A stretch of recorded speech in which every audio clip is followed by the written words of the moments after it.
Buonasera a tutti, io direi che possiamo cominciare, sono passati 5 minuti canonici che lasciamo sempre degli ultimi arrivati e dopo chiunque arriverà sarà sempre bene accolto, perché in queste serate ovviamente vedere arrivare anche gente alla spicciolata vuol dire che comunque c'è l'interesse di partecipare nonostante magari non si riesca ad arrivare neppure puntuali. Allora, intanto vi ringrazio per essere qui anche questa sera e riempire comunque la sala, perché per noi è una grande soddisfazione, essendo partiti con questo corso che è un po' veramente da pionieri, parlare di storia veneta, anche se sembra un po' strano doverlo ammettere, ma oggi parlare di storia sembra una cosa strana e trova ancora molte reticenze, quando invece la cultura, sappiamo, dovrebbe essere una cosa che mette insieme tutti, no? Non ha colore, non ha nulla che non ci possa coinvolgere, soprattutto quando si parla comunque di una storia che ci ha visti nelle vicissitudini i primi ad esserne oggetto, a farne parte e a dare poi quello che oggi siamo, a farci partecipi, ma soprattutto a farci rendere conto del percorso che è stato fatto per arrivare ad essere quelli che siamo oggi, non solo nel passato ma anche oggi, quindi ad avere anche la possibilità di avere una visione futura. Ringrazio quindi attraverso appunto le Terre Alte di San Marco l'organizzazione di questo corso che ci offre e lo offre tra l'altro a titolo gratuito tramite tutti i relatori che abbiamo e che abbiamo avuto. Oggi siamo al terzo incontro e il terzo incontro ci vede come relatore il dottor Comuzzi, Elvino Comuzzi, che praticamente dedica questa lezione ad un tema che è la libertà veneta e la religione di San Marco. E quindi io direi che potremo partire. Ringrazio ovviamente a nome dell'amministrazione che comunque ci ha permesso di avere in uso questa sala e quindi tutta l'amministrazione, il sindaco stesso e tutti voi che siete qui partecipi oggi con noi, quindi diamo pure il via diciamo, a questo bel incontro, a questa conferenza che spero appunto poi voi troviate interessante, come sono state effettivamente anche le altre, molto coinvolgenti proprio dal punto di vista storico, ma soprattutto dal fatto che ci sorprende sempre scoprire quanto c'è e quanto veramente noi non sappiamo, perché poi fondamentalmente è quello, andiamo solo a chiudere quelle che sono delle lacune che effettivamente abbiamo di ignoranza, che non è colpa di nessuno se non il fatto che purtroppo non abbiamo mai avuto forse i mezzi, se non attraverso la passione, per poter apprendere ed entrare in questo mondo meraviglioso che sono 11 secoli di storia di cui essere semplicemente orgogliosi e che quindi sono, ripeto, trasversali per tutti, perché la cultura fa unione e noi per primi, parlando di storia veneta, facciamo capire come siamo sempre stati capaci di fare unione, di fare inclusione e di non lasciare indietro nessuno. Grazie ancora, grazie al dottor Elvino, intanto passo e cedo la mano. Buonasera a tutti, scusate. Ho fatto un po' di confusione ad arrivare qua, ma io Treviso la conoscevo 40 anni fa e devo dire che era una città allora molto divertente. Adesso francamente sì, la trovo un po' diversa rispetto ad allora, specialmente girare in macchina. Ho fatto 2 volte il giro delle mura, perché ho sbagliato, nonostante il navigatore. Ecco, buonasera a tutti, benvenuti. Ecco, io parlerò, quello che io faccio non è un corso, non è una lezione, sono semplicemente delle idee di una persona. Io facevo e faccio ancora in parte un'altra professione, ma è un interesse che è nato tanti anni fa. Ecco, io non sono veneto di ragione veneta, sono friulano del Friuli Veneto, vivo a Padova, ormai vivo da tanti anni a Padova, conservo la casa in Friuli, faccio un vai e vieni molto spesso, ecco. E quindi diciamo così che ecco, la voce che sentite è una voce non regionalista, è una voce che diciamo così apprezza le istituzioni, la politica veneta antiche, da un punto di vista forse un po' particolare per voi, ecco, come mai un friulano, diciamo così, si attacca alle istituzioni venete, alla Repubblica Veneta. Il Friuli è stata una terra da questo punto di vista divisa, cioè una parte del Friuli, diciamo i 2/3 era veneta, un terzo è rimasta imperiale, austriaca e diciamo la parte veneta, il partito veneto del Friuli era il Partito Popolare, era quello che, diciamo così, antifeudale. E quindi, dato che io vengo da quel tipo di provenienza sociale, diciamo così, mi trovo a mio agio in questa situazione. Allora, le libertà, perché libertà veneta? Diciamo, la libertà è un qualcosa di universale che può nascere in ogni paese, in ogni epoca. E cos'è che accade di particolare, ovvero di fondamentale a Venezia rispetto agli altri paesi d'Europa? La fuga dalle città della terraferma, Aquileia, Padova, Este, verso le isole della Venete, con l'invasione prima di Attila, poi i Longobardi o i Goti, porta con sé un qualcosa, cioè non porta solo le vite o quello che potevano portare, porta la classe dirigente romana di queste città, che erano città anche abbastanza grandi. Aquileia era una città molto importante, era un po' la Venezia dell'epoca, ecco, ma anche altre città come Padova era una città che aveva una cultura e una classe dirigente importante. Ecco, portano con sé questa classe dirigente con la sua cultura dello Stato e delle libertà pubbliche.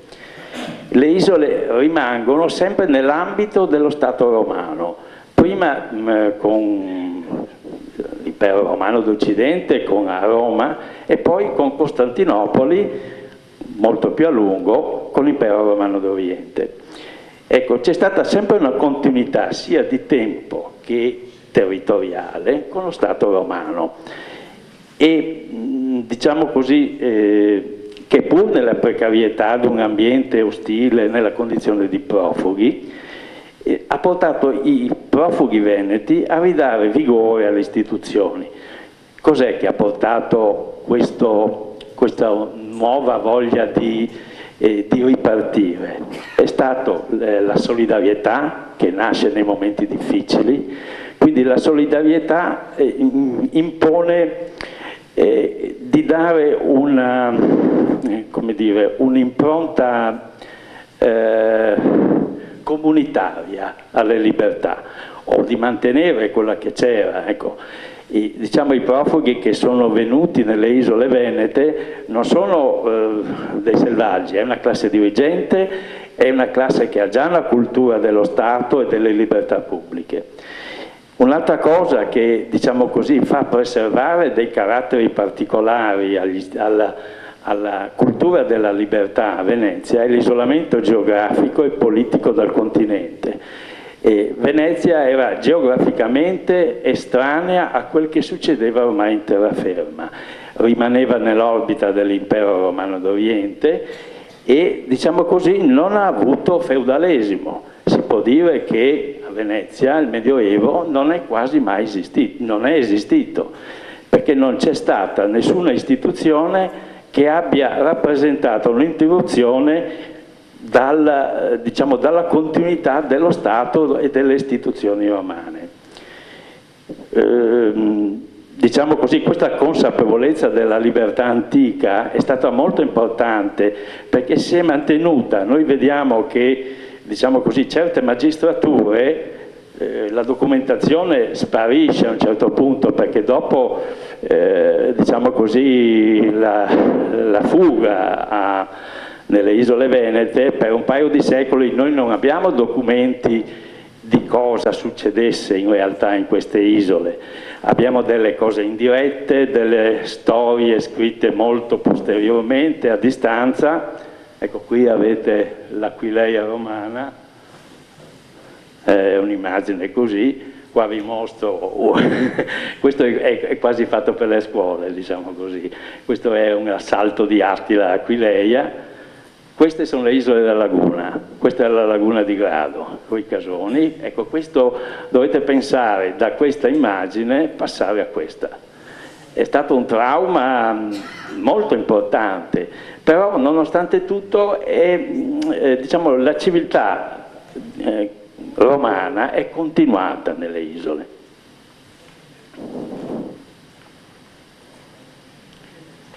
Allora, è stata all'inizio specialmente un processo molto difficoltoso, quello della rinascita civile, economica nelle isole venete, perché erano dei tempi piuttosto difficili. Lo stesso Impero Romano d'Oriente aveva imposto una specie di regime militare. Il regime, diciamo così, il governatore delle isole venete, della Venezia ancora dell'Impero Romano d'Oriente, era il cosiddetto Magister Militum, quindi era un generale mandato da Costantinopoli, e quindi, diciamo così, era una situazione di rigidità dal punto di vista e di completa anche forse estraneità all'ambiente dove si trovava. Dall'Impero Romano d'Oriente interessava avere una base militare nell'Alto Adriatico, in maniera che quando la sua flotta, che era padrona del mare comunque, avesse bisogno o faceva scalo qua, avesse un porto sicuro. Ecco, non è mai stato persa però la collegialità del governo veneto, perché anche col Magister Militum, il Magister Militum era coadiuvato nell'azione di governo dai vecchi tribuni che venivano dall'aristocrazia tribunizia delle città romane, da Aquileia a Padova. E diciamo così, questa magistratura a un certo punto, diciamo così, termina perché? Perché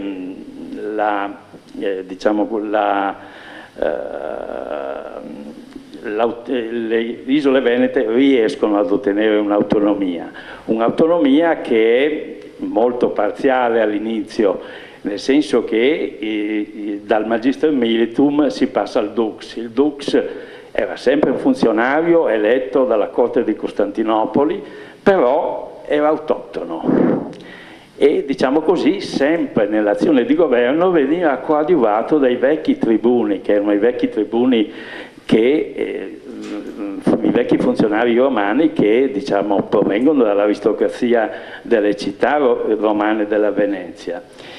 Il Dux, diciamo così, il primo doge è del 697, la data ufficiale, ecco, potrebbe anche non essere quella.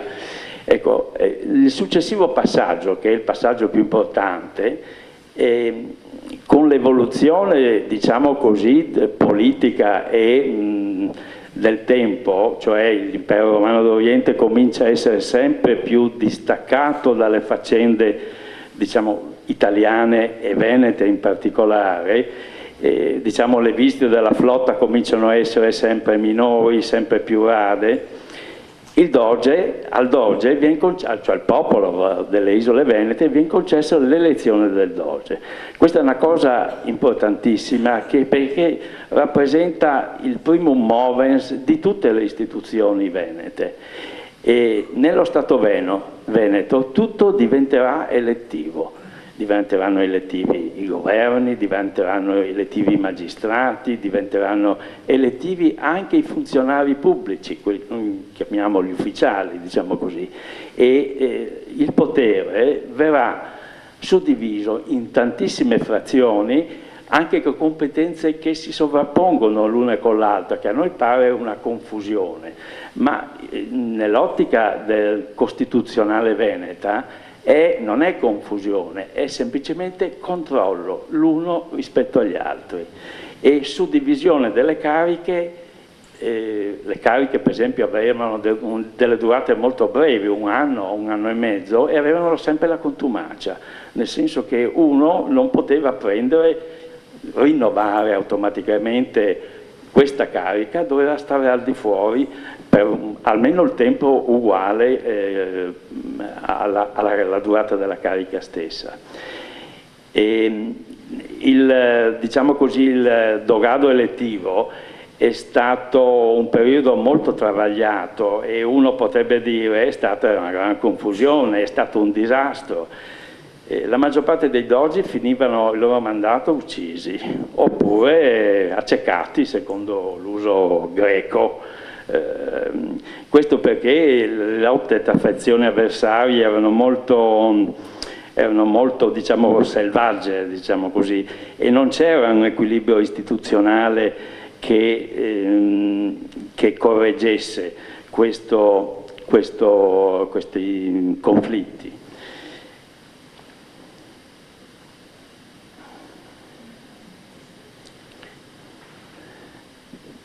Allora, l'elezione del Doge avviene con un'assemblea popolare, era detta concio, veniva fatta in piazza San Marco e poi anche all'interno della basilica e diciamo così all'inizio era una specie di monarchia elettiva, un regime abbastanza strano per l'epoca.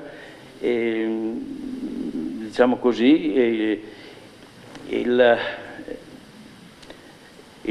regime strana per l'epoca per quale motivo? Perché l'elezione vuol dire condivisione collettiva del potere, dà un significato laico al potere come comunità di uomini liberi che liberamente si associano e fanno qualcosa insieme. È del tutto diverso rispetto all'evoluzione che ha avuto il potere, la concezione del potere nell'Europa feudale, in quella carolingia. Ecco, qui siamo completamente al di fuori. Nell'Europa feudale, l'Europa carolingia, il potere viene da Dio, va al Papa, all'imperatore, lì poi c'è la lotta delle investiture che se la giocano tra di loro, e da lì ai monarchi, ai duchi, ai conti e così via. Cioè è un qualcosa di un potere gerarchico che viene dall'alto, che richiede sottomissione, che non richiede libertà, in cui diciamo, quelli che gestiscono questi poteri hanno un dovere gerarchico e di sangue verso il proprio superiore, quindi non hanno una concezione totale della sovranità, che è caratteristica della sovranità romana. La sovranità romana, l'imperatore, è tutto, è Dio, è padrone, è governatore, eccetera. Cioè in sé assume una sovranità piena, che è la sovranità dello Stato romano allora. I Veneti vengono fuori da questa cultura e non la cambiano mai. Non la cambiano mai perché gli è capitato di essere dalla parte da una certa parte dell'evoluzione storica. Venezia fino al 1204, fino a quando non ha conquistato Costantinopoli, era formalmente una provincia dell'Impero Romano d'Oriente e non ha mai avuto a che vedere con la feudalità oppure con l'evoluzione del potere nell'Europa occidentale. E quindi questa diciamo così, concezione del potere è una cosa che è unica in Europa. Non so, il re di Francia in teoria doveva rispondere all'imperatore, il duca di Milano doveva rispondere all'imperatore, il re di Napoli doveva rispondere al Papa, perché erano vassalli. Cioè il vassallaggio vuol dire, oppure non so, il Granduca di Toscana o altri feudatari o altri signori, ecco, parliamo dell'Italia, insomma, che è già un regime molto addolcito di feudalità. In Germania e in Francia questo rapporto è molto più forte, molto più quasi di sangue, insomma, ed è già un po' barbarico, ecco. E mentre la classe dirigente che si afferma nella concio, nell'assemblea, è una classe dirigente che tra loro sono uguali, ma partono già uguali, si distinguono dal popolo perché assumono delle qualità che il popolo non può avere. Dopo il 1000 cominciano ad affermarsi come classe commerciale, come classe economica, classe che gestisce relazioni internazionali prima che proprio gestire autogoverno in patria. Questa è un qualcosa, l'affermarsi della classe aristocratica, dell'aristocrazia repubblicana a Venezia, è un qualcosa che ridà vita alle istituzioni, all'evoluzione repubblicana, perché crea la base politica della Repubblica. Ecco, e la base politica della Repubblica è aristocratica, è repubblicana, perché è di qualità, cioè solo le persone che avevano qualità emergevano nell'assemblea popolare. All'inizio, diciamo così, emergevano e basta, poi hanno avuto la possibilità di proporre i candidati e il popolo votava. A un certo punto, oltre che proporre i candidati, se li eleggevano e li facevano semplicemente acclamare. Il rito dell'acclamazione è rimasto fino alla fine della Repubblica. Ecco, quello che si nota nell'evoluzione delle magistrature venete è che non c'è mai una rottura col passato. Le magistrature, le funzioni, le competenze vengono cambiate o sostituite, però le magistrature non vengono mai abolite e la ritualità rimane. Lo Stato veneto non ha Costituzione scritta, un po' come l'Inghilterra di adesso, ecco. Ma questo ha rappresentato un vantaggio perché ha permesso alla Repubblica di cambiare senza sforzo. Quando il Maggior Consiglio non funzionava perché magari non so, le discussioni erano tra troppe persone non sempre competenti in quell'argomento, allora si è fatto il Senato, che è una commissione parlamentare, all'inizio si chiamava Pregadi. Ecco, e quindi cioè, non nega mai se stessa, però cambia. Questo ha permesso di essere fedele alle istituzioni dei propri padri, attuandole in un contesto storico, economico, politico diverso. Ed è diciamo, un fatto che le libertà, la politica veneta, hanno sempre avuto questa adattabilità che non si riscontra nelle Costituzioni moderne. Le Costituzioni moderne sono scritte, sono date delle enunciazioni che possono essere più o meno ideologiche, più o meno adeguate a una certa realtà politica o istituzionale o culturale, ma a un certo punto diventano strette, possono diventare inadeguate e non c'è la possibilità per esempio di cambiarle. Ci sono molti articoli di tutte le Costituzioni che sono invariabili, cioè invariabile è una cosa, non è una cosa umana, ecco, certe Costituzioni non sono delle Costituzioni, sono delle specie di sharie che calano dall'alto e a cui noi dobbiamo obbedire senza possibilità di criticare. Questo nella storia veneta non avveniva. Il doge parte come monarca, diventa controllato da un consiglio, il minor consiglio, poi dal collegio e poi dalla signoria, che è il minor consiglio più collegio. C'è una complicazione delle magistrature venete, specialmente nella loro evoluzione, eccetera, nei loro nomi, nel loro sovrapporsi di funzioni.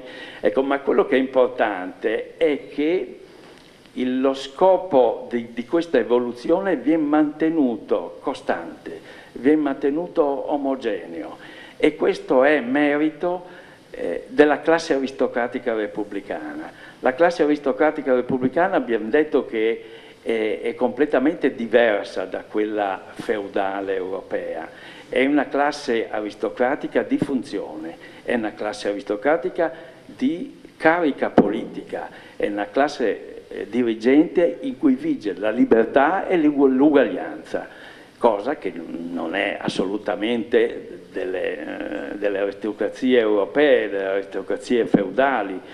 Noi vediamo che quando l'Austria prende il governo di Venezia e delle province venete, voleva fare come nelle altre province, allora voleva tirare fuori un'aristocrazia che gli desse una mano nell'amministrare lo Stato. A Venezia ha trovato 13 famiglie che potevano essere definite nobili, perché o avevano acquistato titoli o erano già nobili prima e avevano acquistato il patriziato veneto dopo, ma le due classi aristocratiche, quella feudale e quella veneta, non si sono mai riconosciute e si sono sempre disprezzate.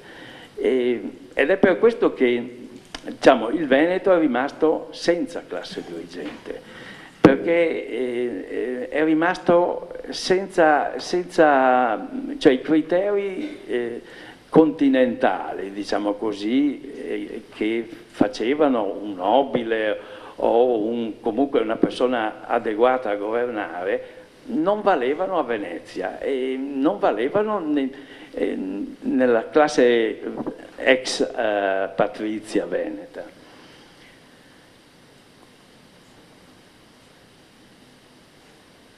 Allora, dove siamo rimasti qua? Ah sì, ecco qua, c'è una bella immagine questa della continuità, questi sono i tetrarchi che sono sull'angolo sud-ovest della Basilica di San Marco, di fianco al Palazzo Ducale, sono una statua tardo-antica, però per me rappresentano bene la continuità della comunità e delle istituzioni, con questi 4 imperatori romani che si abbracciano, è una scultura del IV secolo, IV-V secolo d.C. La situazione politica del Ducato, sottratto all'evoluzione feudale europea nell'orbita dell'impero romano d'Oriente, crea l'ambiente adatto alla nascita e allo sviluppo originale dello Stato veneto. Il governo veneto, anche nelle prime fasi, non ha mai avuto caratteri autocratici, sia col Magister, Mild, sia il Dux, poi il Doge eletto, è sempre stato affiancato un consiglio che all'inizio aiutava il Doge nell'espletamento delle proprie azioni di governo, e poi è diventato, quando il potere è diventato del comune, quindi dell'aristocrazia commerciale veneta, il potere passa al Maggior Consiglio. Abbiamo che tra la metà del XII secolo, l'inizio e la serata del Maggior Consiglio, che è verso la fine del XII secolo, abbiamo il sorgere di tutte le magistrature importanti che poi continueranno a svilupparsi nei secoli seguenti. All'inizio si forma il Maggior Consiglio, che diventa la fonte di legittimità e la fonte legislativa dello Stato, che pian piano si impadronisce e crea delle nuove magistrature, si impadronisce della carica dogale, affiancandogli un consiglio ducale, affiancandole il minor consiglio e poi il collegio e la signoria, che erano sempre degli eletti dal maggior consiglio, che hanno ridotto il doge da sovrano a magistrato della Repubblica. Diciamo così, la classe dirigente veneta porta nel proprio DNA il carattere di potere condiviso, collettivo. Questo carattere proviene direttamente dalle magistrature delle città romane della Venezia. Durante questo periodo, cioè dal ducato elettivo diciamo così, alla formazione del comune e della Repubblica, il ducato si trasferisce da Eraclea, poi a Malamocco e quindi a Rialto. A Rialto, l'andata a Rialto, essendo Rialto un centro urbano, un centro diciamo così, dove avveniva la vita vera, la vita economica, la vita sociale del ducato, ecco, l'aristocrazia veneta ha avuto più modo di avere il controllo delle istituzioni, e le istituzioni cominciano da essere collettive, perché il dogado arrivava da Grado fino a Cavarzere, e quindi tutti i centri più o meno potevano dire di avere il diritto, per esempio, di elezione del doge, di essere convocati per questo, eccetera. diciamo così, il potere si concentra tutto a Rialto. Uno di grado non sarebbe un pescatore di grado, ma neanche non sarebbe mai venuto in barca fino a Venezia per partecipare all'elezione del Doge. Quindi la concentrazione a Rialto delle magistrature e del potere, diciamo così, dà una selezione ancora più forte della classe dirigente veneta. La classe dirigente veneta, quella aristocratica, diciamo, proietta prima se stessa, piuttosto che in una dimensione cittadina, provinciale, all'esterno. È una classe imprenditoriale, è una classe che comincia a sfruttare quella che poteva all'inizio sembrare un grosso handicap, essere confinati in una regione isolata, di isole in mezzo alla laguna, al confine con un'Europa che era diventata completamente estranea e, diciamo così, senza mezzi di sussistenza particolari. Qual è stata l'intelligenza della classe dirigente veneta? Quella di sfruttare questa possibilità di rapporti tra il mondo orientale, il vecchio impero romano d'Oriente, prima e dopo i vari imperi ottomani o arabi, e l'Europa continentale.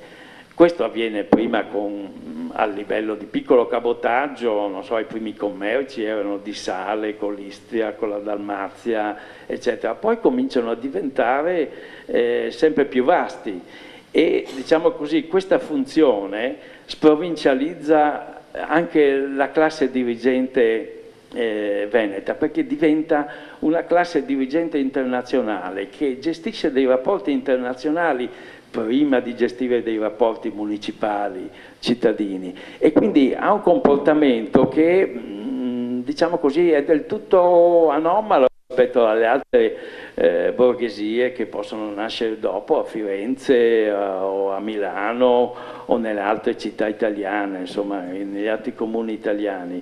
Nasce prima come classe dirigente di mediazione internazionale. A Venezia c'era tutta una situazione, ma questo già nel 1200 ci sono i fondaci stranieri, voi conoscete tutti il fondaco dei tedeschi, il fondaco dei turchi, esisteva anche il fondaco dei persiani che era proprio accanto a quello dei tedeschi, dove c'è adesso un po' la Guardia di Finanza. Ecco. Quindi le relazioni internazionali sono state alla base nella selezione della classe dirigente veneta, sia a livello economico e sia a livello di capacità politica, perché quando si fonda, non so, in Oriente o a Costantinopoli una colonia, prima la si fonda dal punto di vista economico, commerciale, poi ci si aggiunge dei fondaci, delle proprietà, la Chiesa di solito. Ecco, la Chiesa è stata sempre uno strumento, diciamo così, la Chiesa veneta intendo, di aggregazione nelle realtà distribuite all'estero, ecco. Allora, questa classe, chiamiamola l'aristocrazia repubblicana ormai, perché ha già fondato il Maggior Consiglio, si è già posta come base di sovranità dello Stato veneto e pian piano, diciamo così, si sviluppa con le varie magistrature, che sono la Quarantia che si occupa di giustizia, di solito di secondo grado, il Senato Veneto che si occupa di politica estera, di politica militare, di bilancio dello Stato, e le altre, poi tutte le altre magistrature che sono numerose, che sorgono, diciamo così, però tutte vengono dal Maggior Consiglio, tutte vengono da questa classe sociale. Diciamo, la prima affermazione internazionale di questa aristocrazia è all'impero romano d'Oriente viene strappata la cosiddetta bolla d'oro, la crisobolla la chiamavano, no? che, diciamo così, dava dei vantaggi, dava la possibilità di formare fondaci, di acquistare terreni, di acquistare case, di acquistare anche strutture industriali, per esempio, non so, gli squari in Oriente, i magazzini, eccetera, in tutto l'impero romano, ex impero romano d'Oriente, in base ad un sostegno navale. Questa è la prima affermazione, diciamo così, di indipendenza del Ducato Veneto, che ormai possiamo già chiamare Repubblica Veneta, perché è un insieme di magistrature, è un insieme di, non è più il Dux è una figura che diventa simbolica, diventa coordinatore delle varie magistrature. Il Dux, il Doge, continua ad avere una funzione importante, presiede per esempio con la signoria, che è il minor consiglio, e più il Doge, presiede tutte le assemblee, che può togliere la parola nel maggior consiglio, presiede il Senato, presiede la quarantia, però tutte queste magistrature mandano nella signoria che controlla il Doge dei loro magistrati, e dei magistrati che hanno delle cariche molto brevi, che poi non possono tornare per un certo periodo, e quindi c'è questa condivisione delle responsabilità, questa collettività dell'azione che sarà la forza della Repubblica Veneta. Il successivo balzo, diciamo così, sarà la conquista con la Quarta Crociata di Costantinopoli. È un momento, diciamo così, in cui si realizza la piena sovranità dello Stato Veneto. Lo Stato Veneto si impadronisce della sua vecchia capitale, e ricordandolo quando la conquista, questo ci fa capire la mentalità che avevano questi aristocratici, che non si sentivano parte della civiltà carolingia europea.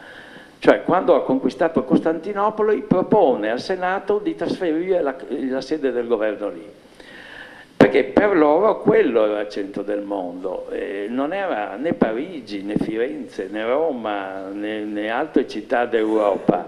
Il centro del mondo era là. Sì, il Senato non accetta questo, però ci fa capire che la mentalità, diciamo così, attaccata alle vecchie istituzioni romane è rimasta proprio fino al 1204, quando la Repubblica si conquista Costantinopoli.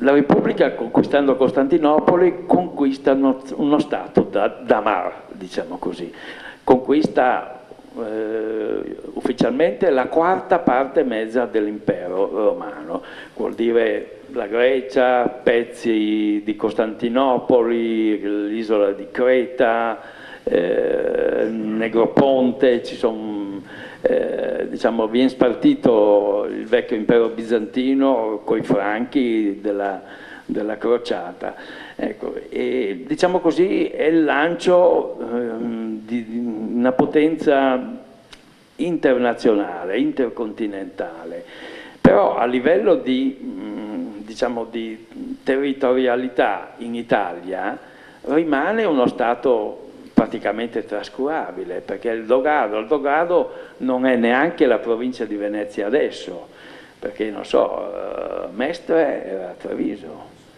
Mira era a Padova, quindi proprio sì, c'era Grado, che era la parte più settentrionale, ma erano le bocche dei fiumi, le lagune e le isole, quindi era proprio il minimo indispensabile, ecco, era qualcosa di molto sì, trascurabile. Ecco. Lo Stato Veneto era tutto proiettato fuori. Noi abbiamo, quando Candia è stata persa alla fine del Seicento, per esempio l'aristocrazia veneta stava solo a Venezia, qua, no? Però era anche in Grecia, per esempio.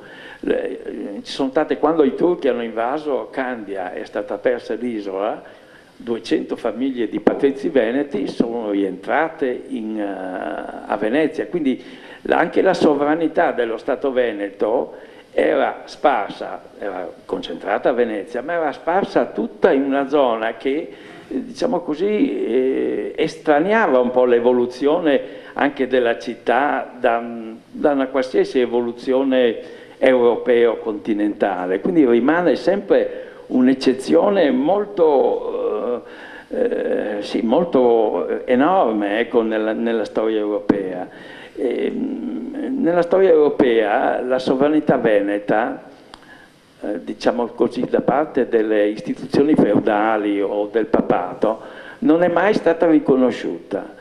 E come non è mai stata riconosciuta la sovranità, per esempio, del Papa nella Repubblica Veneta, o la sovranità dell'imperatore nella Repubblica Veneta.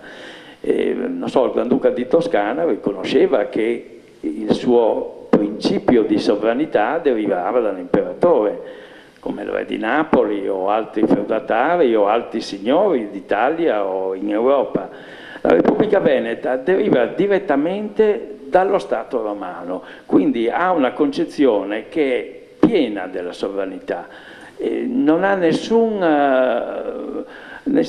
riferimento all'infuori di se stessa.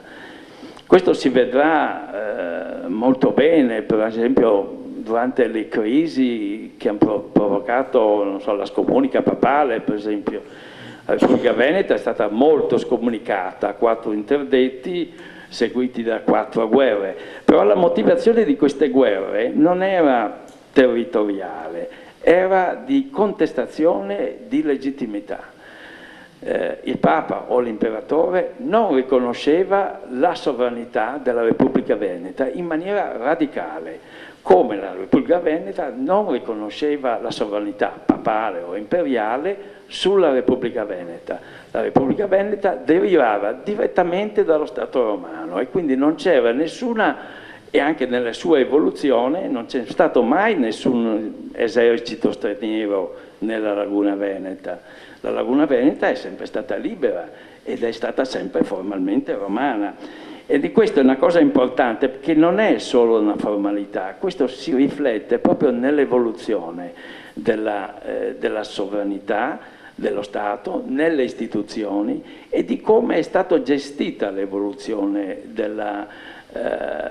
delle istituzioni venete. L'aristocrazia si fa padrona dello Stato, esclude la classe popolare, ma l'esclude perché le magistrature continuano a essere repubblicane e, diciamo così, è un tipo di responsabilità che si accolla all'aristocrazia che verrà sempre rispettata. L'aristocrazia veneta si sentiva giudicata giorno per giorno nella sua azione e quello che, diciamo così, la guidava era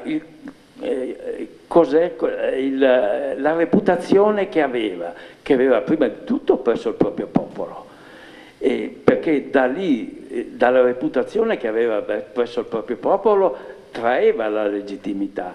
Voi, se leggete molti dibattiti, sia del Maggior Consiglio, più ancora del Senato, loro si chiedevano sempre: la reputazione nostra come classe dirigente, che ha dei privilegi di potere, da questo atto come ne esce? Dalla gestione di questo affare, di questa guerra, di questo trattato, come ne esce? È una cosa che loro si ponevano di continuo, prima proprio verso il proprio popolo, poi verso le istituzioni straniere e dopo anche verso, diciamo così, quando c'è stato lo stato di terraferma, anche presso i propri sudditi di terraferma, si chiedevano cosa ne pensano, per esempio sulle leggi fiscali, badavano a non irritare tanto le popolazioni della terraferma. Scusami. A non irritare, per esempio, con un'eccessiva tassazione. Di solito, ecco, le tasse venivano ripartite, venivano più a pesare sulla città di Venezia perché, diciamo, a parte che poteva, diciamo così, aveva un reddito completamente diverso. Ecco, all'inizio del Cinquecento le rendite dello Stato veneto dalla sola città di Venezia erano 3 volte quella di Firenze, per esempio della città di Firenze, quindi era una repubblica che aveva un bilancio maggiore dell'Inghilterra, spesso anche maggiore della Francia, ed era una potenza finanziaria straordinaria allora. Ecco, come viene gestita, per esempio, noi siamo a Treviso, che Treviso è stata la prima terraferma che ha dato la dedizione a Venezia. Come veniva gestito lo stato di terra, diciamo così? Lo stato di terra veniva gestito alla romana, anche lì proprio c'è una prosecuzione diretta. I romani, quando conquistavano le città in Italia, non le rendevano provincia, le rendevano federate. Tutte le istituzioni comunali, tutte di Treviso, di Verona, di Padova, di Vicenza, di Bergamo, di Brescia, di Crema, dell'Istria, del Friuli, erano mantenute. Per esempio in Friuli si è mantenuto il Parlamento. Ecco, l'unica cosa che si è, diciamo così, bloccata è l'attività feudale. L'attività feudale è ritenuta da Venezia di per sé sospetta di essere contro lo Stato e, diciamo così, sospetta di essere una longa manus di altri poteri stranieri. La feudalità di terraferma è sempre stata fedele all'impero. E quindi, diciamo così, anche perché l'impero gli consentiva di avere una carriera, per esempio militare o amministrativa, e quindi si sono sempre riferiti oltralpe. Io vengo dal Friuli, da noi i nobili, diciamo, che sono rimasti, sia della parte vex imperiale, sia della parte ex veneta, e io li ho sentiti proprio perché, diciamo, ho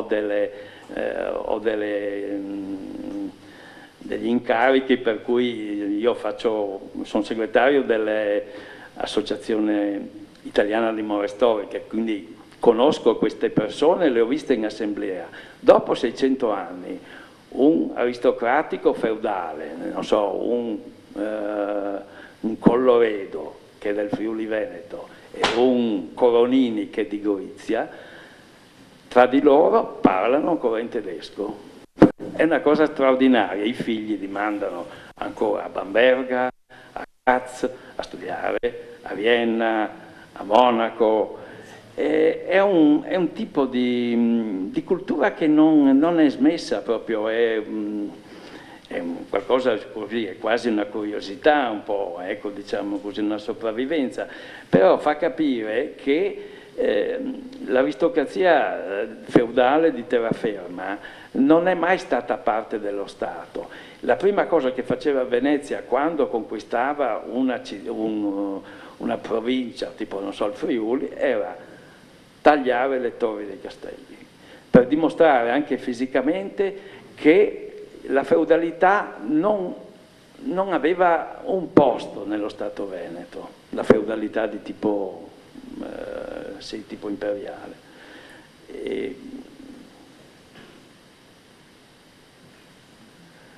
Questo perché proprio, come dicevamo prima, la concezione del potere feudale è del tutto in contrasto con l'aristocrazia, con quella dell'aristocrazia repubblicana.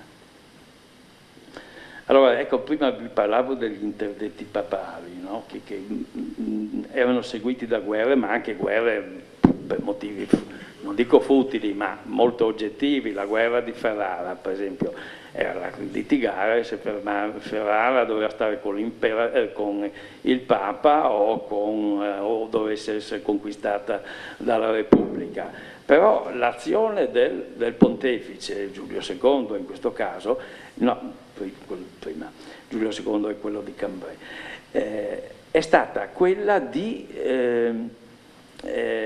contestare la base della legittimità della Repubblica Veneta. E questo si è visto poi, diciamo così, con la crisi dell'interdetta, quello di Paolo Sarpi, in cui, diciamo così, è stata, Paolo Sarpi ha avuto il merito diciamo così, puntualizzare in maniera molto, molto corretta e molto dotta, e diciamo che io ho visto un libro, ho visto solo una copertina, ma è una cosa molto, molto bella, molto, che solo forse all'estero viene detto, fra Paolo Sarpi, The Greatest of the Venetians, il più grande dei Veneti. Qui c'è una foto, questo è un frontespizio di un libro, esemplificata un po' il carattere di Sarpi, molto semplice, molto, diciamo che ci sono dei libri, c'è una pera, è un quadro un po' minimalista. Ecco, questa è un'immagine che esemplifica un po' la situazione dello Stato Veneto. Anche qua c'è già la terraferma, però lo Stato Veneto è metà in Oriente, questo ti dà un'idea molto, molto, diciamo così, anche geografica, insomma, del tipo di Stato che c'era.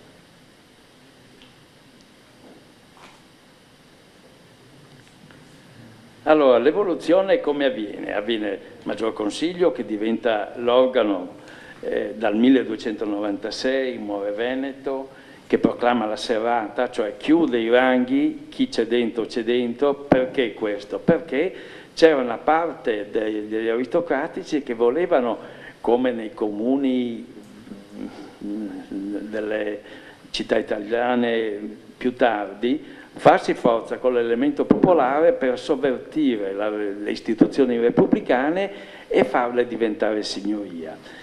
E quindi è stato chiuso l'accesso alla nobiltà, anche se non è proprio stato chiuso del tutto, perché c'erano comunque degli accessi che poi diventeranno, diciamo così, più sostanziosi dopo, con la guerra di Chioggia, con la guerra di Candia, eccetera. Saranno delle acquisizioni fatte per denaro.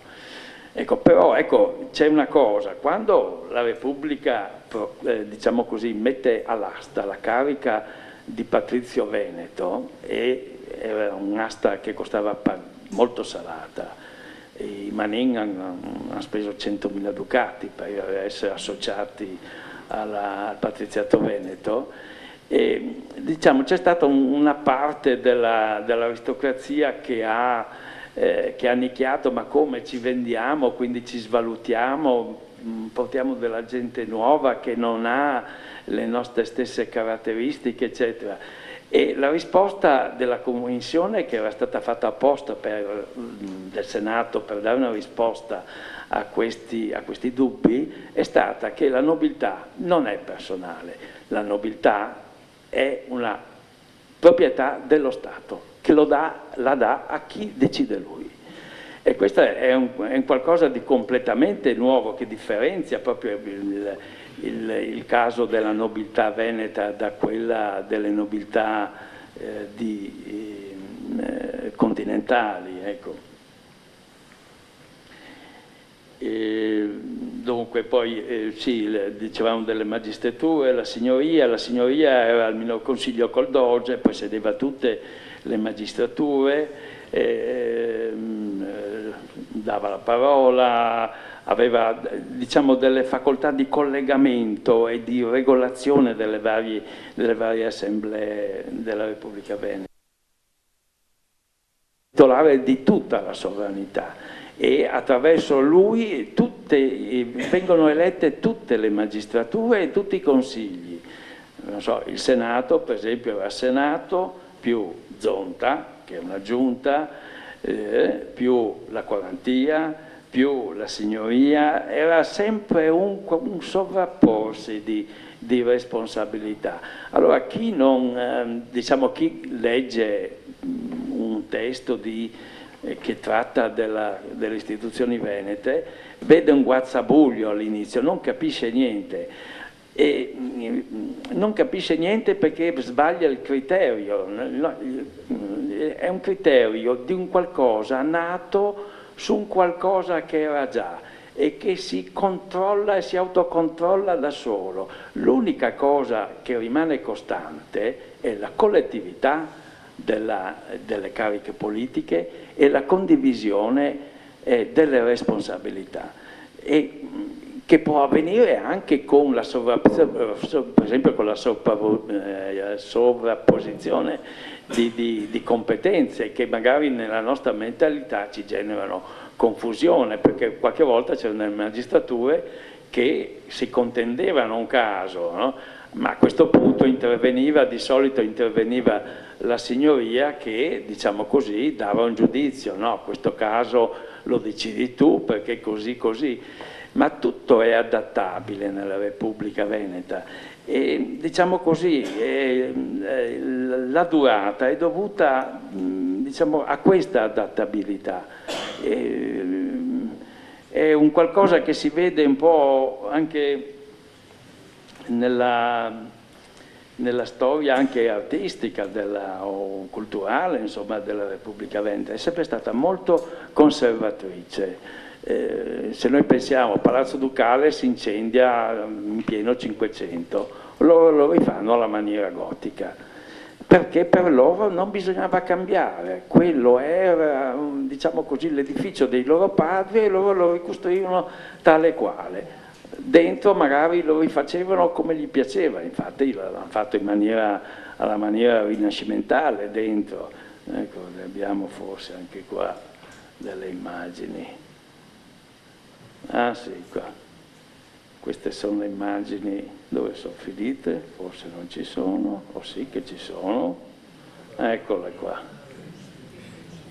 Questa è la sala del Maggior Consiglio, completamente diversa dagli esterni. Questo è il collegio, questo deve essere quello del Consiglio dei 10, mi pare. Questo è lo stato di terra, queste sono tutte le comunità che conservano un'autonomia sia completa. Infatti lo Stato Veneto è stato definito il primo Stato federale, qualcuno lo definisce anche una specie di Commonwealth, in cui, diciamo così, ogni regione ha un'autonomia, come va di moda di dire adesso, differenziata. Ecco. Di solito viene diciamo così, ai magistrati locali, per esempio a Treviso, viene associato un provveditore veneto o un rettore veneto. E in Friuli, per esempio, ecco, lì c'è una cosa un po' diversa. Il Friuli era considerato uno stato ex nemico, no? Quindi aveva perché il patriarca di Aquileia era praticamente il cane da guardia dell'imperatore tedesco. E, diciamo così, dopo la conquista è stato messo un luogotenente, una specie di Quisling, ecco, diciamo così. Però le magistrature sono rimaste tali e quali, è rimasto il Parlamento, è rimasto il coso, solo i feudatari, ecco, sono stati un po' abbassati. Questo.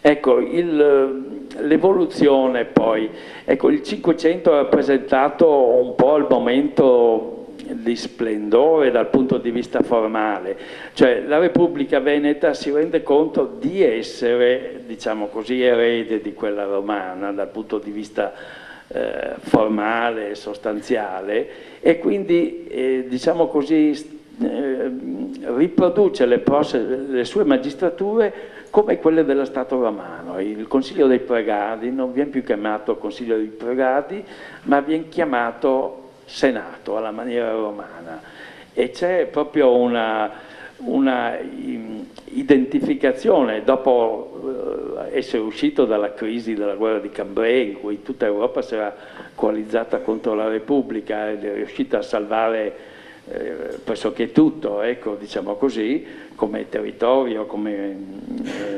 possedimenti e come Stato.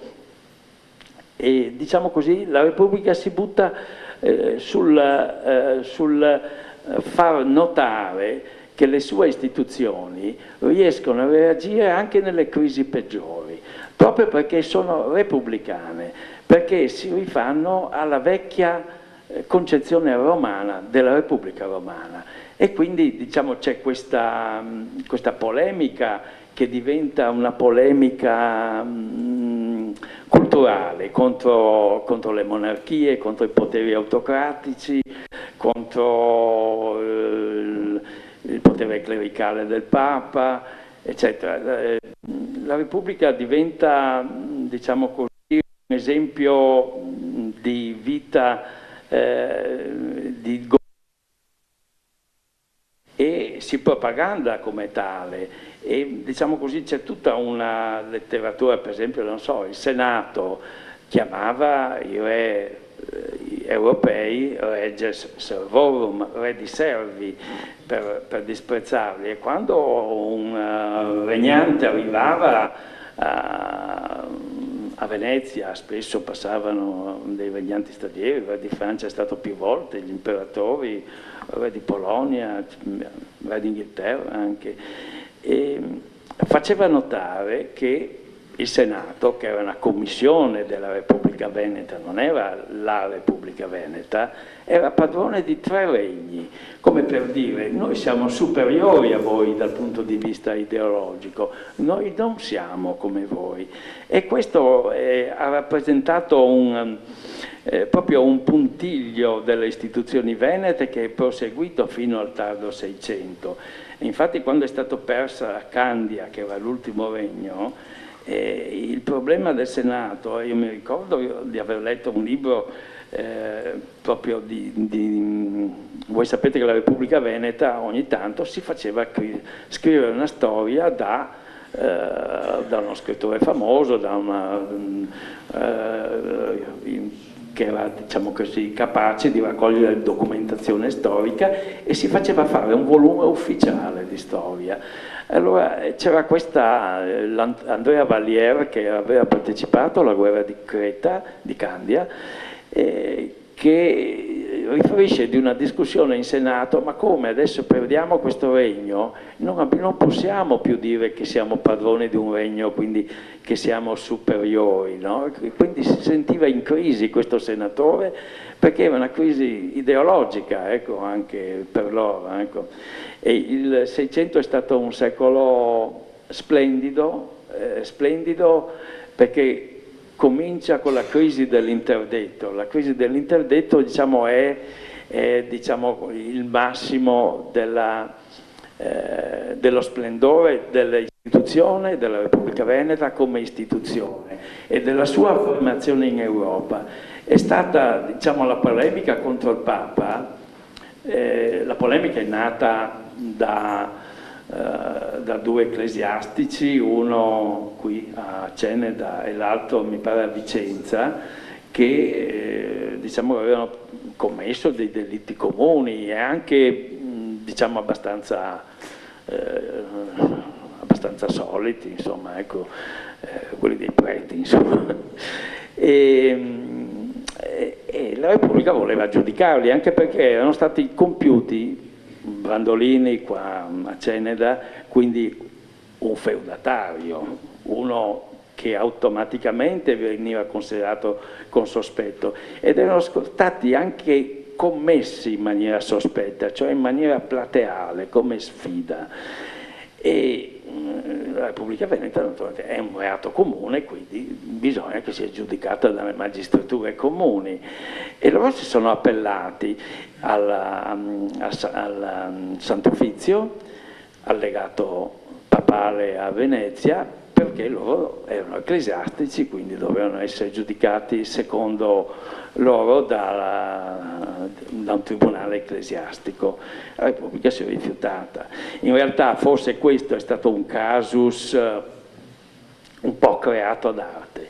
In realtà il motivo era forse più importante, insomma, sì, non è che viene fuori una crisi europea perché un prete di Ceneda ammazza uno, oppure perché un ecclesiastico di Vicenza fa stalking a una signora in vista di Vicenza, insomma. Probabilmente è stata tutta una cosa preparata, perché allora c'era una forte pressione spagnola e clericale sulla Repubblica Veneta e volevano fargliela pagare, insomma, in qualche modo. Allora, perché la questione importante era il pagamento delle tasse. Cioè gli ecclesiastici non volevano pagare tasse. In quel periodo era diciamo così, in costruzione, era stata appena finita la fortezza di Palmanova, è una fortezza enorme, la più grande d'Europa, che aveva costato milioni di ducati e quindi diciamo così c'era necessità di tassare tutti quelli che avevano fondi. E quindi il vescovo di Brescia si è appellato al legato pontificio, dice no, io non pago le tasse perché sono beni ecclesiastici, non pago le tasse. E il Senato gli ha mandato una risposta, gli ha detto Sua Eccellenza è difeso dalle fortezze della Repubblica Veneta come sono difesi tutti i cittadini, quindi paga come tutti i cittadini. Da lì è successo poi il fatto del Brandolini qua di Ceneda e di Vicenza, che forse sono stati creati ad arte per creare lo scontro. E lì c'è diciamo così, c'è stato uno scontro che è stato epico. In Europa, diciamo, è stata la prima contesa a livello europeo, che è stata propagandata a livello europeo, con scritture di libelli a favore della Repubblica o contro la Repubblica. Sono state decine, centinaia di scritti, ma non solo in Italia, a Venezia oppure negli Stati Pontifici, eccetera, ma anche in Inghilterra, in Olanda, in Germania. Allora era appena stata fatta la riforma protestante ed era era molto rischioso per la Repubblica, diciamo così, mettersi contro. E se messa contro, se isolata, diciamo così, dobbiamo pensare che c'era l'esercito spagnolo a Milano, gli arciducali erano sui confini del Friuli, in Trentino, l'armata spagnola era appena salpata da Napoli per dare il blocco navale all'Adriatico, quindi era una situazione di rischio e la Repubblica Veneta ha tenuto botta. C'è stata anche una solidarietà, che è stata una solidarietà un po' particolare, c'è stata una solidarietà per esempio di tutti gli stati protestanti, dell'Inghilterra anglicana e diciamo poi si è sistemata la cosa e l'interdetto è stato tolto, però la Repubblica non ha rinunciato alle sue prerogative e diciamo così, la polemica che ha sostenuto il Sarpi per la Repubblica è diventata la base d'inizio della laicità degli Stati europei. È su questa base che si è formata la laicità negli Stati europei. Cioè a volte, ecco, si pensa, per esempio, sempre pensando all'eredità classica, ci sono degli storici dell'arte che si pensano, no? Come mai il Palladio, un tagliapietra di Padova, riesce a ricreare delle architetture classiche romane in maniera così improvvisa? Perché prima il Veneto era un Veneto bizantino, gotico, ecco, anche la stessa città di Venezia non aveva nessun... il Rinascimento viene piuttosto tardi e viene da fuori. Diciamo, come mai all'improvviso esplode questa classicità, no? Perché noi vediamo che le ville venete, quelle diciamo così, che sono, qui c'è un'esemplificazione, ecco, Villa Emo che adesso è in vendita, no? Ecco, questa, se voi andate al Museo Archeologico di Napoli e vedete le immagini delle ville vesuviane del I secolo, sono esattamente così. Cioè c'è un qualcosa che, diciamo così, passa dall'antichità classica alla Repubblica Veneta, ma non è che passa in maniera così casuale, proprio perché è rimasto sempre territorio che è stato soggetto a un'autorità romana, anche se dopo distante o magari degenerata, ma ha avuto la protezione diciamo così, da altre ideologie che sono quelle del Medioevo europeo, che a Venezia non c'è stato proprio. Forse sto allungando troppo. Allora, diciamo così che qui c'è Lepanto, ecco, il 600 è un periodo di guerra, è un periodo drammatico, ci sono perdite, Cipro, Candia, però c'è la conquista di Atene, di Francesco Morosini, sì. Ecco, c'è la vittoria di Corfù, cioè diciamo che non è andato tutto male, certamente la Repubblica si è ridotta come peso specifico in Europa e si è un po', diciamo così, anche in parte degenerata, con la presenza di magistrature come il Consiglio dei Dieci, i tre inquisitori, delle magistrature, diciamo così, di controllo, perché cominciava a aver paura, non si sentiva più sicura di sé. Non so, lo Stato Veneto nel 400 non avrebbe mai messo gli inquisitori di Stato, perché non aveva paura di niente. Ecco, e poi ecco, l'aristocrazia cominciava a differenziarsi, a diventare oligarchia, cioè c'è stata una classe aristocratica che è diventata molto potente, molto ricca, e una classe aristocratica che è degenerata. Ecco, questa è un'immagine, questi sono i Pesaro e questi è la casetta vicina che esemplifica un po' in maniera così iconografica le differenze che poi sono sopraggiunte nell'aristocrazia. E questo ha portato un disagio all'interno della classe dirigente romana. Se voi guardate il Canal Grande, di solito vedete dei palazzi splendidi, però tutti pari, diversi l'uno dall'altro, però tutti più o meno pari. Se vedete questi palazzoni, sono tutti 600 o 700, quando diciamo certe famiglie vogliono emergere e, diciamo così, questo nell'architettura istituzionale veneta è una degenerazione, è un qualcosa di non buono. Ecco.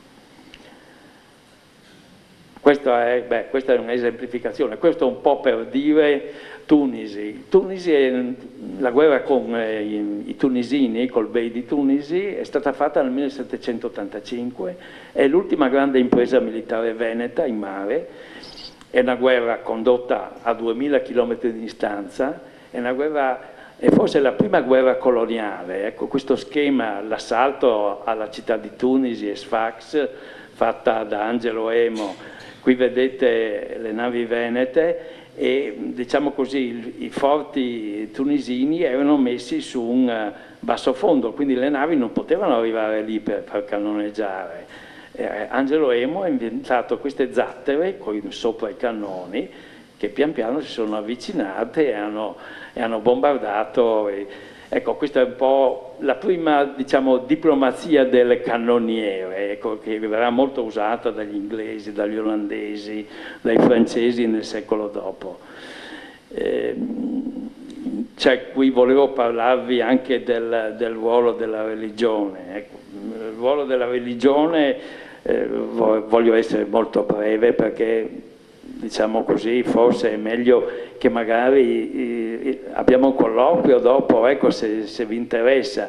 La religione veneta, diciamo quella marciana, è una religione molto strana, è diversa da quella romana che è di tipo paolino. La religione, San Marco non è un apostolo, neanche San Paolo. E ha accompagnato prima San Paolo, ha litigato con San Paolo, è fuggito, è andato con San Pietro, è venuto in Italia. Ecco, in Italia cosa ha fatto? Pare che abbia fondato la chiesa di Aquileia, che è, diciamo, la chiesa fondante veneta, fondatrice, ecco, della cristianità qua nel Veneto. E non ci sono dei documenti sicuri su questo. Però, diciamo così, la tradizione più antica dice che ha fondato la prima comunità cristiana ad Aquileia.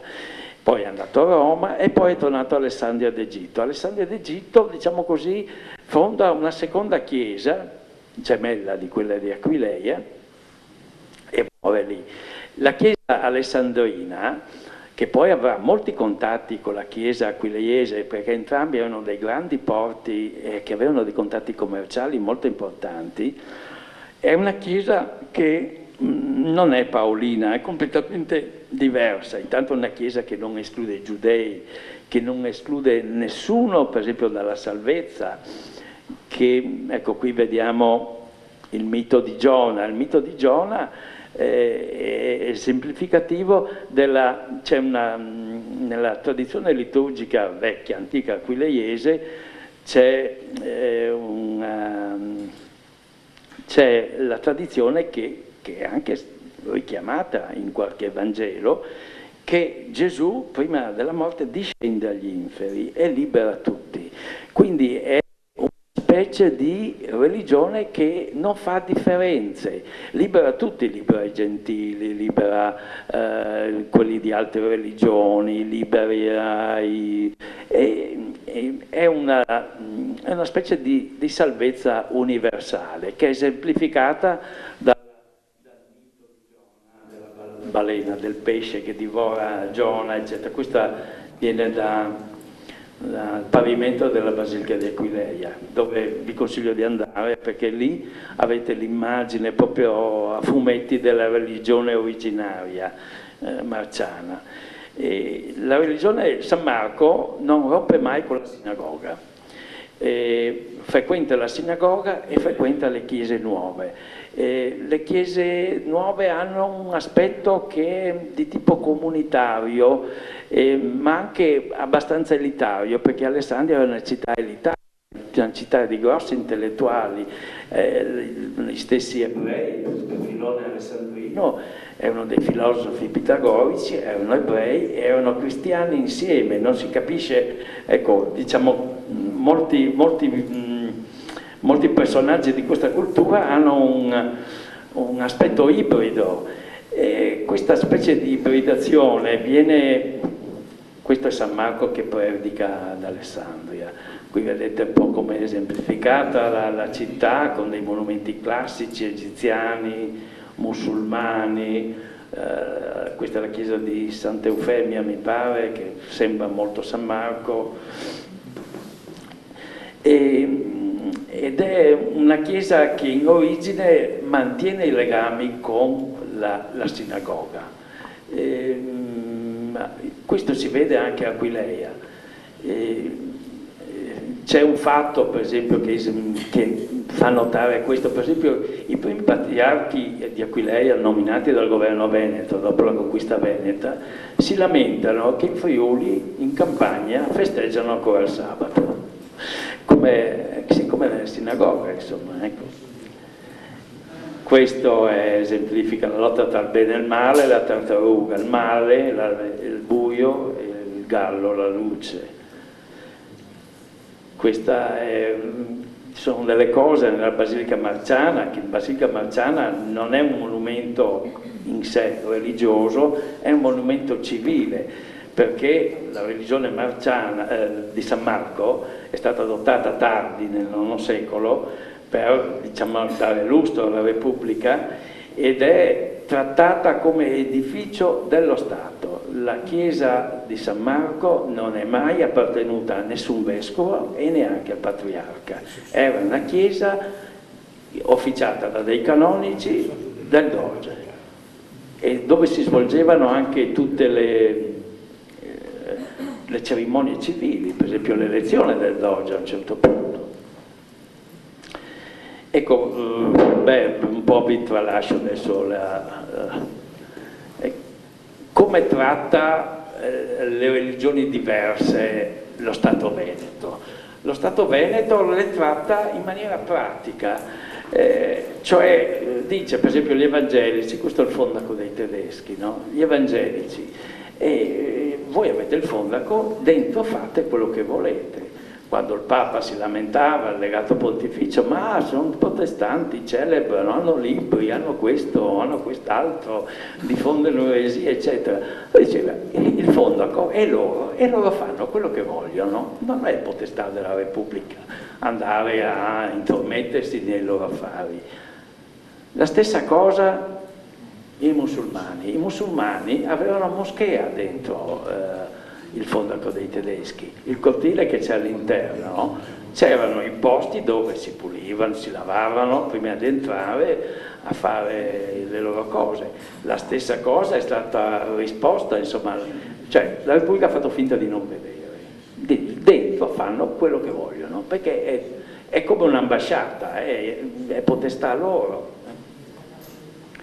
Questo anche si lamentavano molto spesso gli ecclesiastici, cioè i legati pontifici, che per esempio le ambasciate dei paesi protestanti diffondevano libri, praticavano riti, eccetera, eccetera.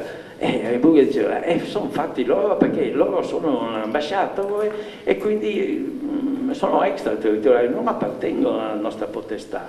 Gli ebrei invece avevano la loro, diciamo così, dimora, avevano il loro ghetto, il primo ghetto del mondo, erano chiusi, però erano regolati, servivano alla Repubblica perché facevano attività finanziaria che i cristiani non potevano ufficialmente, e quindi, diciamo così, erano tollerati,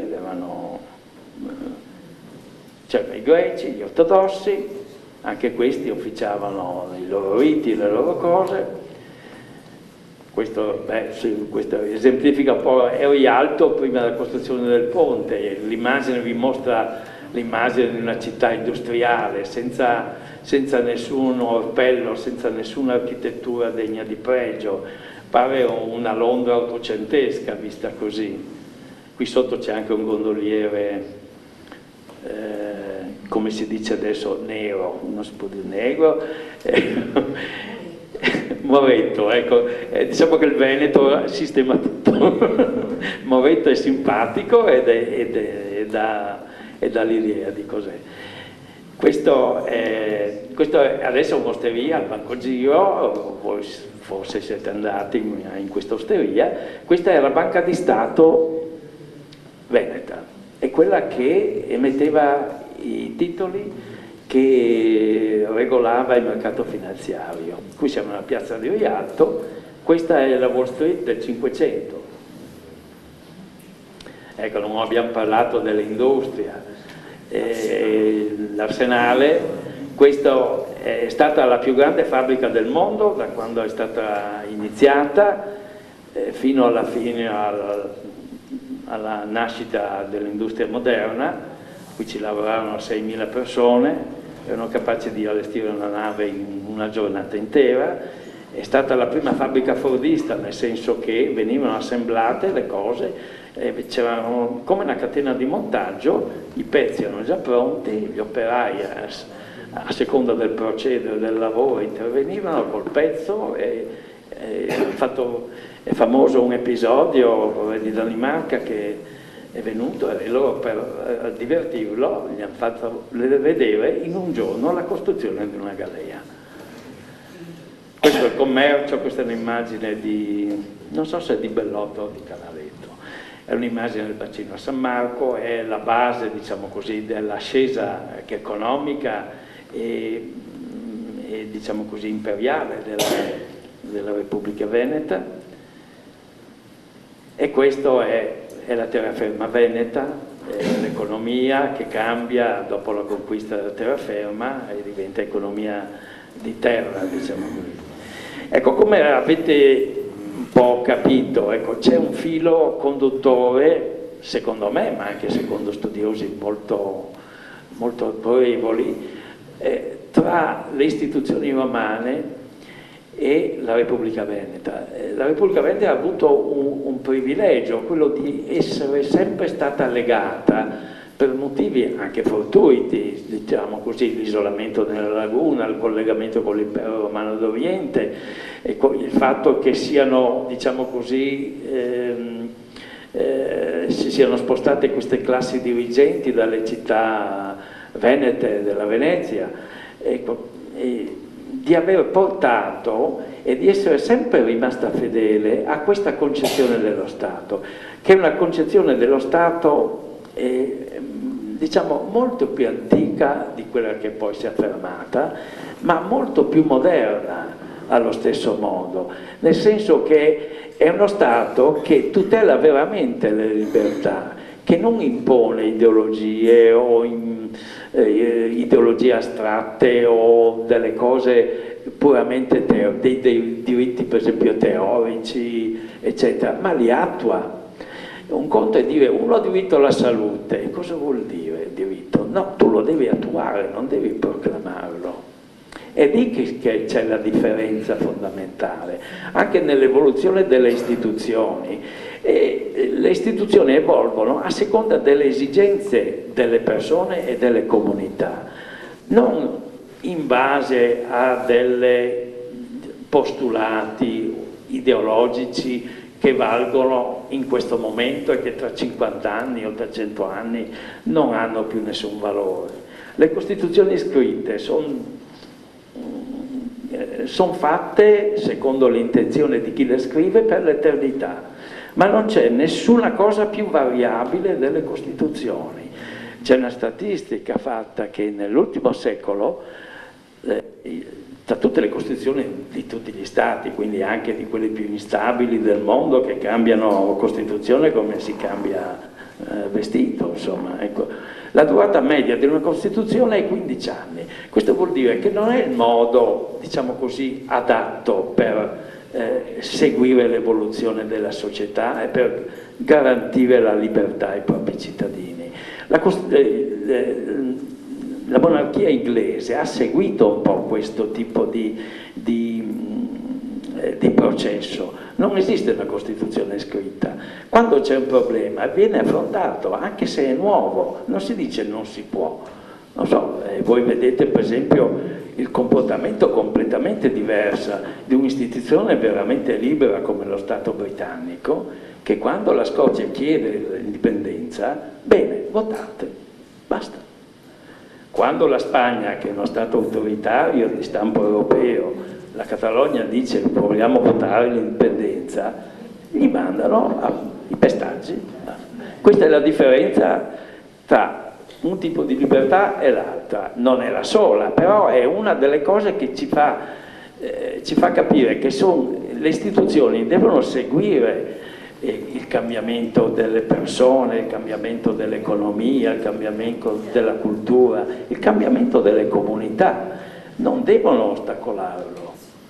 Questo è un messaggio. Ecco, un po' la libertà veneta è un po' come, abbiamo visto questa storia molto lunga, molto costante, diciamo così che per me vale questa immagine. La libertà veneta è come un fiume carsico, no? Che scompare a un certo punto e poi riemerge, così all'improvviso, come è riemerso, non so, l'architettura classica di Palladio, il Senato Veneto, che ricrea delle cose antiche. Però l'acqua che riemerge da questo fiume è la stessa. Ho finito, grazie. Grazie della pazienza.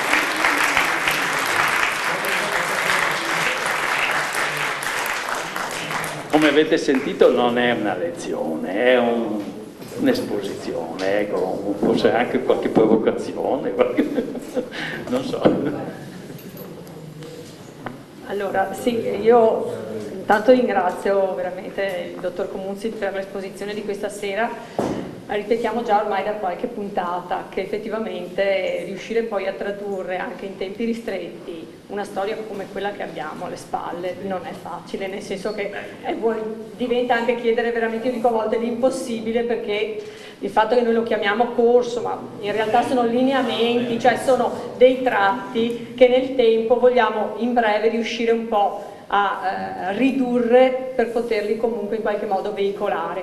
Però giustamente abbiamo visto anche oggi quante cose partendo da un titolo sono venute fuori, quindi non è facile. Io continuo sempre a dire vi ringraziamo veramente per cercare comunque di metterci tutto l'impegno nel riuscire poi a trasferirci queste porzioni di storia e a darci anche poi un nesso un po' generale, ma soprattutto anche a ricondurlo a quello che è l'odernità. Perché io dico sempre, il bello della nostra storia è che la riviviamo e la ritroviamo in quello che oggi noi siamo. Anche l'esempio che tu hai fatto, questo tornare, questo sparire e poi ritornare, però è il nostro DNA.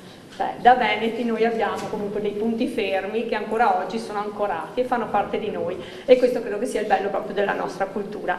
Allora, a parte ringraziare il dottor Elvino Comuzzi, ringrazio tutti voi, ringrazio Radio Veneto 1 che ogni volta viene qui e mette le telecamere, perché dopo permetterà di vedere tutto nel loro portale, per cui per chi avesse desiderio o volesse dire a un amico, non è la stessa cosa che partecipare dal vivo ovviamente, però c'è la possibilità di avere comunque un qualcosa che rimane lì a disposizione di tutti, perché poi non l'abbiamo detto, l'occasione vuole essere proprio un aprire la nostra storia ai cittadini, a tutti coloro insomma che vogliono conoscere di più, e quindi Radio Veneto 1 è ringraziato. Ringrazio anche la nostra consigliera, siccome abbiamo una consigliera donna che è la Tronchina che abbiamo qui, e quindi la ringrazio perché ci segue sempre. L'altra volta avevamo Michele Bassetto, questa sera abbiamo la Claudia, però appunto ci tengo perché fa parte del nostro gruppo e quindi sono contenta di condividere anche con te questa esperienza. Vi rimando al prossimo appuntamento invece, che sarà, scusatemi, eccolo qui, che mi ero fatta promemoria, la quarta praticamente puntata, che in realtà ci vede come relatore l'avvocato Marco Francescon, che è qui di Treviso, e che avrà come titolo la struttura territoriale dello Stato Veneto. Per cui io invito tutti voi chi avrà voglia insomma, di vivere con noi anche la prossima puntata, che sarà la penultima tra l'altro di questo percorso, e quindi vi ringrazio, vi auguro una buona serata e alla prossima. Ultima cosa, chi voleva, sapete che rilasciamo appunto il discorso della partecipazione, quindi avete l'attestato già firmato dietro. Ringrazio anche i ragazzi universitari che dalla prima puntata ci seguono, non ci abbandonano, che hanno un bellissimo loro portale dove scrivono e fanno recensioni, che è un sito, una pagina che si chiama Sileiana, se non erro, ecco, correggetemi, che sono la nostra soddisfazione perché sono giovani, coraggiosi, che hanno abbracciato questo nostro percorso e per il quale vogliono farsi promotori. Quindi grazie, credo, da parte di tutti noi che partecipiamo qui questa sera di avere voi tra di noi. Grazie a tutti.